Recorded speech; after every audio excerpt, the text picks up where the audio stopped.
நீலகிரி மாவட்டம் உதகை அருகே மானவல்லா பகுதியில் சுற்றித் திரிந்த ஆள்கொள்ளி புலி வனத்துறையினர் வைத்த கூண்டில் சிக்கியது. கூடுதல் விவரங்களை தருகிறார் செய்தியாளர் விஜயசுந்தரம். வணக்கம், விவரங்களை சொல்லலாம். வணக்கம். நீலகிரி மாவட்டம் முதுமலை புலிகள் காப்பகம் வெளிமண்டல வனப்பகுதிக்குட்பட்ட மாவனல்லா கிராமத்துல கடந்த 24ஆம் தேதி கால்நடைகளை மேய்த்துக் கொண்டிருந்த நாகியம்மாள் என்ற பழங்குடியின பெண்ணை புலி தாக்கியதுல சம்பவ இடத்திலே அவர் பரிதாபமாக உயிரிழந்தாங்க.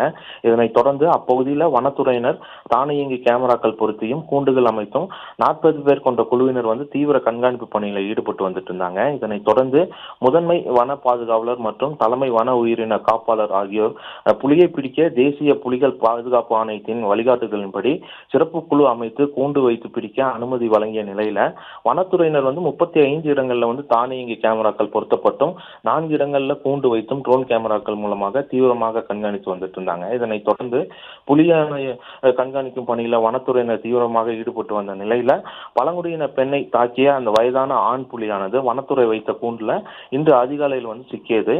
இதனைத் தொடர்ந்து வனத்துறையினர் கால்நடை மருத்துவர்கள் உதவியுடன் கூண்டில் சிக்கிய புலியை தேசிய புலிகள் பாதுகாப்பு ஆணையத்தின் வழிகாட்டுதலின்படி வன மீட்பு மையமானது, அதாவது மைசூர்ல இருக்கக்கூடிய வனவிலங்கு மீட்பு மையத்திற்கு கொண்டு சென்று பராமரிப்பது என அடுத்த கட்ட நடவடிக்கைகளை தற்போது மேற்கொண்டு வந்துட்டு இருந்தாங்க.